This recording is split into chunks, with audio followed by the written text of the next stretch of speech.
존경하는 우원식 국회의장님, 그리고 존경하는 동료 선배 의원 여러분, 서울 중랑구 앞 가운데중 물결랑 국회의원 서영교 대정부 질문에 인사드립니다.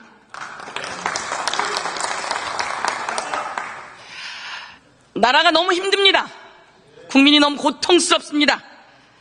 대통령을 잘못 뽑았습니다. 대통령이 이렇게까지 무능할 줄은 몰랐습니다. 대통령이 이렇게까지 무대뽀일 수일까요? 대통령이 이렇게까지 무책임할까요? 윤석열 대통령 되고 이제 2년 반 지나 반환점을 돌았습니다. 윤석열 대통령 2년 반 지나 민주화 이후 최저의 지지율입니다. 24%. 그런데 왜 이 대통령은 걱정을 하지 않는지. 부정은 지지율의 3배가 넘는 67%입니다. 이 정도이면 대통령이 정신 차리고 국민의 뜻 헤아릴만 한데 국민의 뜻을 거역하고 있습니다. 순천자 흥하고 역천자 망한다고 했습니다. 국민들의 분노가 윤석열 대통령을 끌어내릴 상황이 되었습니다. 국민들은 마음속에 대통령을 이미 지워버렸습니다. 국무총리 나와주세요.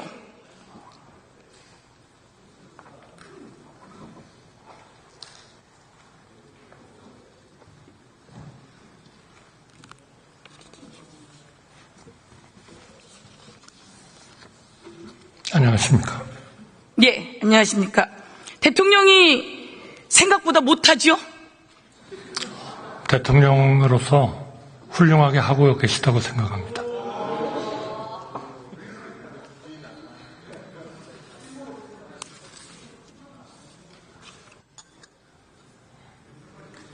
지난해 세수평가는 얼마였습니까? 죄송합니다. 지난해 세수평가는 얼마였습니까? 지난해는 56조 정도.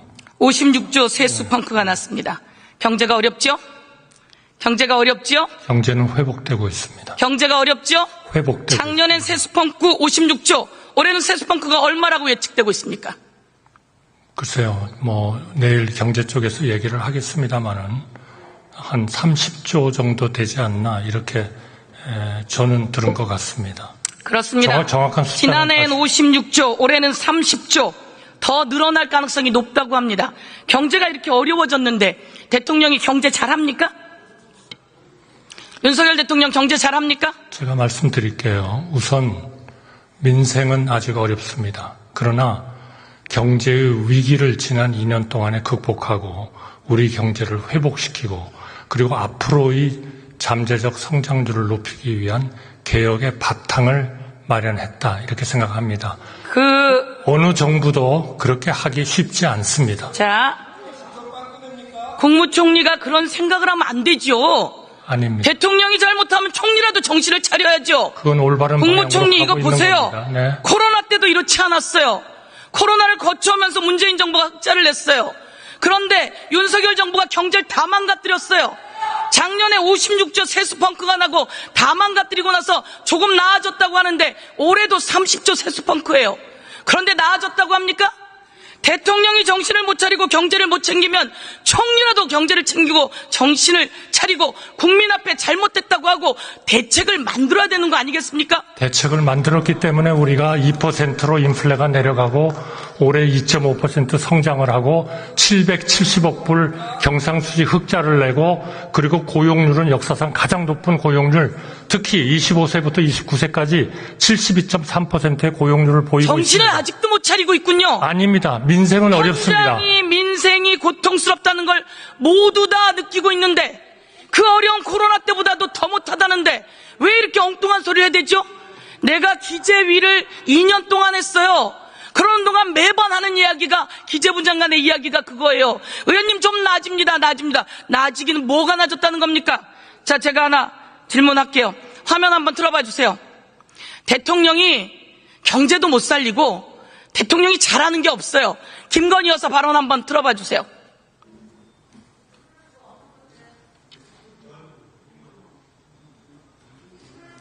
김건희 여사가 이렇게 이야기합니다. 우리 남편은 바보야. 우리 남편은 내가 챙겨주지 않으면 아무것도 못해. 우리 남편은 바보다? 내가 다 챙겨줘야지. 뭐라도 할 수 있는 사람이지. 저 사람 완전 바보다. 한번 보세요. 저 누가 한 말입니까?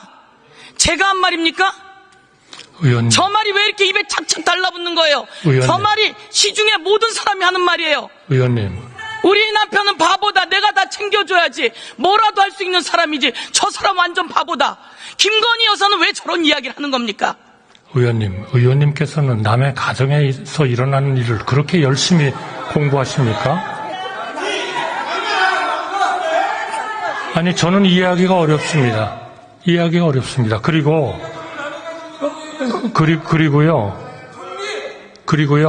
자, 보세요. 도대체 경제가 무조건 어렵다. 네, 제가 말씀드렸습니다. 자, 제가 민생은 아직 완전히 회복 안 됐습니다. 그러나 어느 나라의 경제를 평가할 때 더 잘하겠습니다. 성장이 잘 되고 물가가 안정되고 국제 수지가 흑자가 되고 그리고 고용이 되면 그것이 그래도 그 경제는 선방하고 있는 거지. 그게 못하는 겁니까?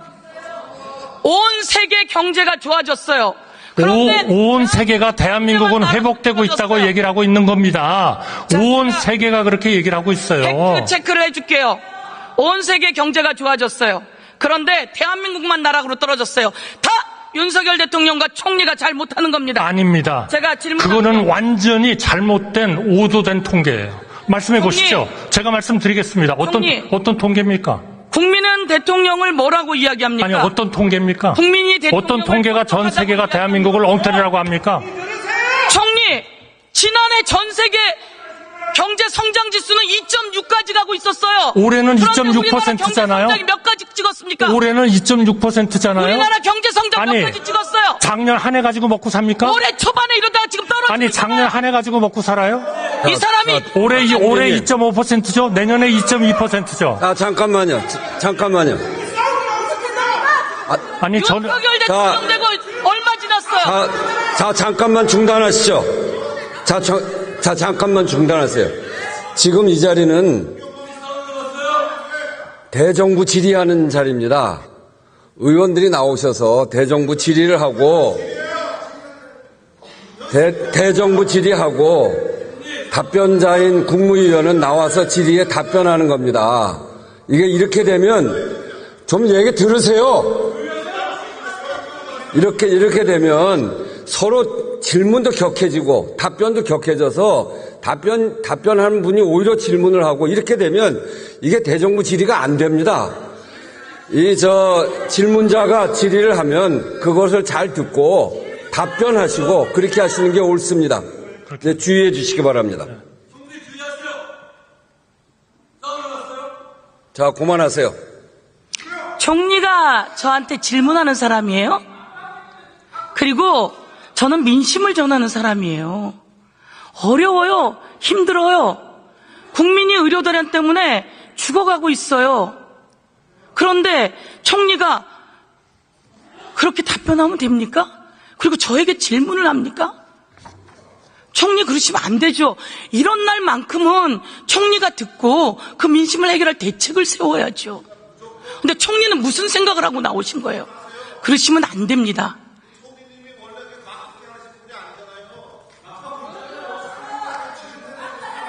자, 제가 총리 다음부터 그렇게 하지 마세요.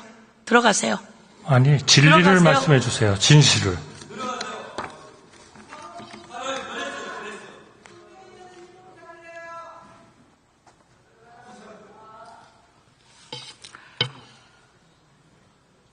여러분